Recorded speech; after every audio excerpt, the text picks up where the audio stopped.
The next interpellator is Congressman Benny Amante. You are recognized. Thank you, Mr. Chair. Hello, Cassie. Cassie and Alice. Hello. Oh, makain ako ng hopya, oh. Ito. Alice, kumakain ka ba ng hopya? Hindi. Chinese po. ka, hindi ko kumakain ng hopya. Filipino po ako. Ba't ako, Pilipino, kumakain ng hopya? Ako po You siguro have Filipino. invoked the right of self-incrimination. Hindi po ako kumakain pa ng hopya. Thank you Ito, po. magkwentuhan lang tayo dito. Wala na yung mga legal-legal. Hindi mo kailangang abogado mo. Kwentuhan tayo. Sabihin mo sa akin kung mayaman ba kayo? Pamilya niyo mayaman? Hindi naman po siguro na mayaman. Pero hindi kayo mahirap. Opo. Talagay natin, ikaw ay middle class. Eka nga, no? Opo. Ang magulang mo ay nagpunta ng Pilipinas. Kailan? Yung tatay ko po, hindi po ako masyado sure po kung kailan po talaga, Your Honor. Pero yung nanay mo, Ang sinabi po sa akin ng tatay ko po, actually lumaki po ako, wala pong kasamang nanay. so hindi mo kilala yung nanay mo? Hindi po. Oo, yung tatay mo lang ang kilala mo. Yung tatay ko po, ang kasama ko pong lumaki po. Sino ang Pilipino sa kanila? Sa kanilang dalawa? Yung tatay ko po ay Chinese at yung nanay ko po ay Filipino. So, ang nanay mo, Filipino, siya ba ay natural born o naturalized Filipino? Hindi ko na po alam, Your Honor. Hindi ko po siya nakasama lumaki po. Ang alam ko, Mr. Chair, dito ka lumaki sa Pilipinas, di ba? Opo, Mr. Chair. Dito ko pinanganak sa Pilipinas? Doon sa birth certificate, opo, nakalagay po sa Tarlac po. Pero kung Chinese yung tatay mo, nanay mo ay naturalized Filipino, ikaw rin ang magde-decide when you get to be 18 years old kung Filipino ka o Chinese, correct? I think, opo. So, anong 18 years old ka, ang pinili mo ay maging Pilipino? Ever since po, alam ko po ako po ay isang Filipino po.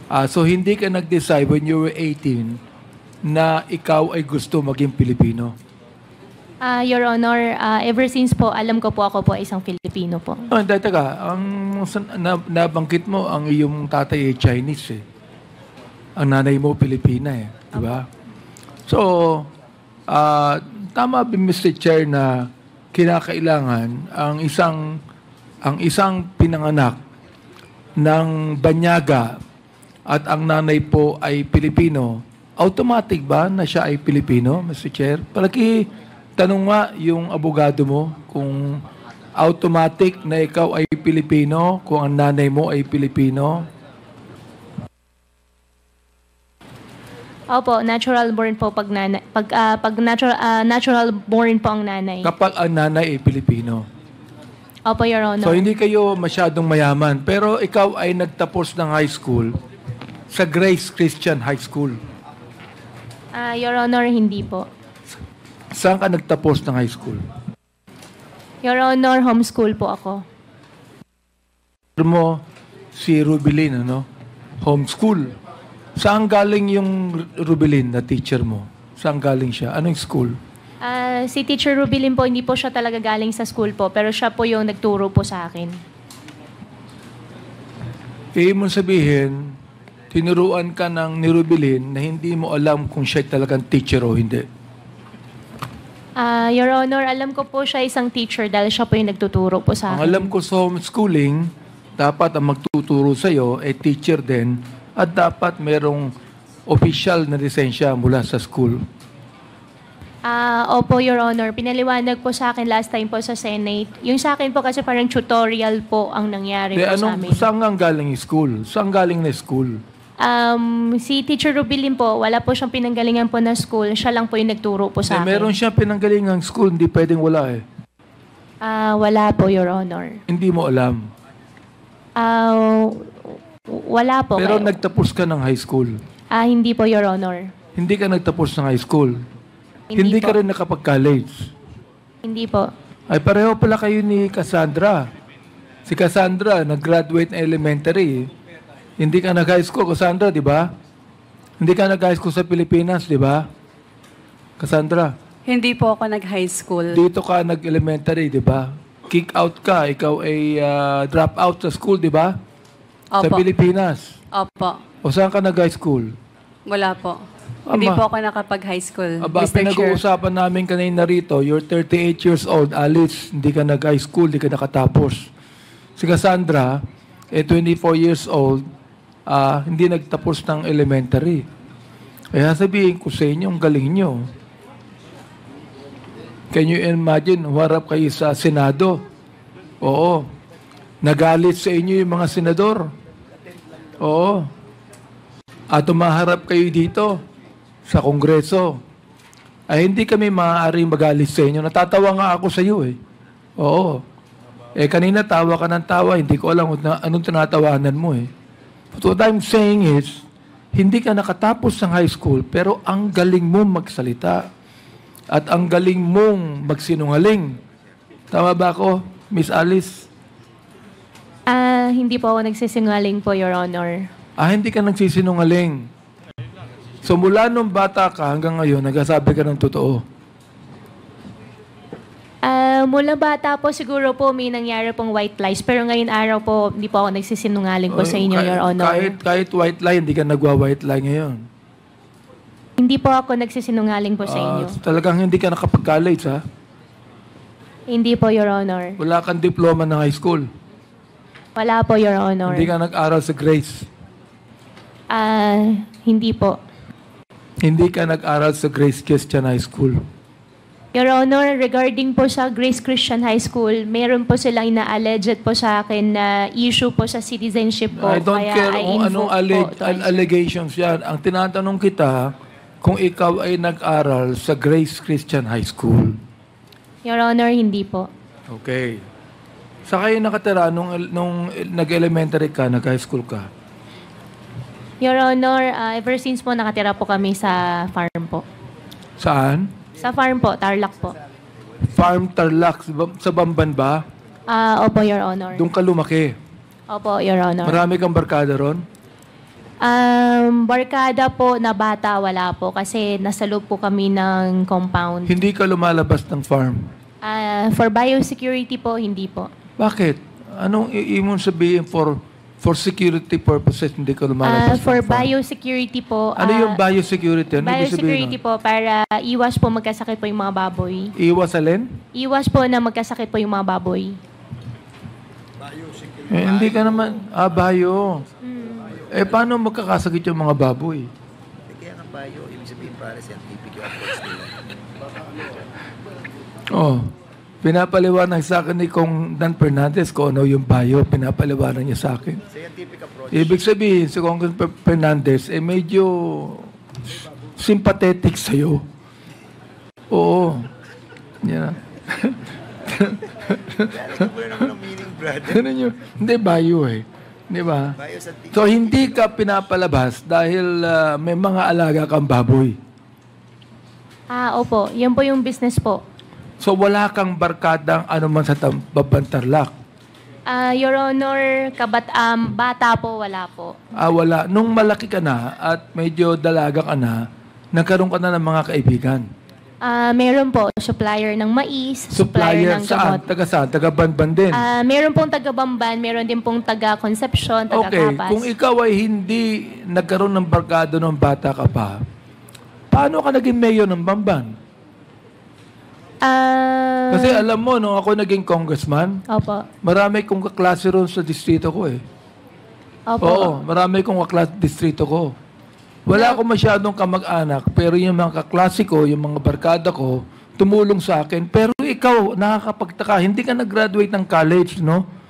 Wala kang masyadong barkada sa Bamban, pero naging mayor ka ng Bamban. Bakit? Your Honor, ang tumulong po sa akin, yung former po na mayor, minigay po niya sa akin yung line-up po niya at mga leaders po niya. Yung former mayor ang tumulong sa'yo. Opo. Anong pangalan po nung former mayor? Mayor John Feliciano. Mayor Feliciano. Opo. Ma'am Alice, 2022, tumakbo ka na at umupo ka na bilang mayor. Of course, you confirm that because that is a common knowledge, no? Opo. I'll be showing some pictures, ma'am, ha? I hope you please enlighten us kung sino itong larawan na ipapakita ko sa iyo. I am referring to the picture on the right of the monitor. Opo. Alice Leal Goo Bamban. Opo. Kayo po ba ito? Yes, Your Honor. And can you please enlighten us, ano po ba ang nakasulat dito sa poster na ito? Your Honor, ang alam ko po dyan, yan po ay isang newspaper po na from the, I think, Chinese community na kinakongratulate po nila. Yung daddy ko po. Yung dad ko po kasi isang Chinese. And why are they congratulating your dad who is also a Chinese? Sila po yung, since Chinese, tingin ko po since Chinese po sila, at nag-congratulate po sila through Chinese newspaper. I consulted some people who know how to read these Chinese characters. And according to them, the exact translation of these characters goes like this.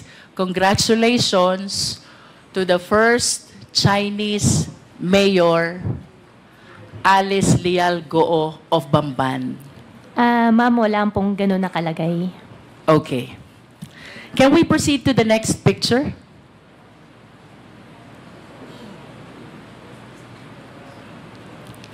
Can you please enlighten us who is in this picture? Ma'am, for that question po, I think I cannot answer. I invoke my right against self-incrimination since may pending case po sa akin about the citizenship.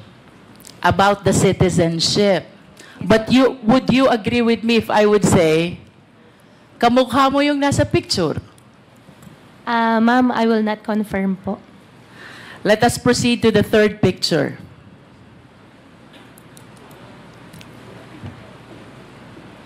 The third picture is your passport from the Republic of China.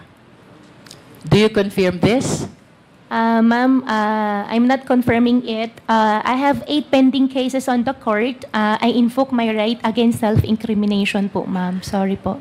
Nonetheless, Mr. Chair, I wish to manifest that the third picture is the picture of the passport of Alice Goo, issued by Chinese government, where the name of her mother, Lin Wenyi, is indicated, and she is described as the dependent of a holder of a special investor resident visa. The mother is even described as from Fujian province. And I wish to go back to the first picture. Miss Alice Goo was described also as from Fujian province.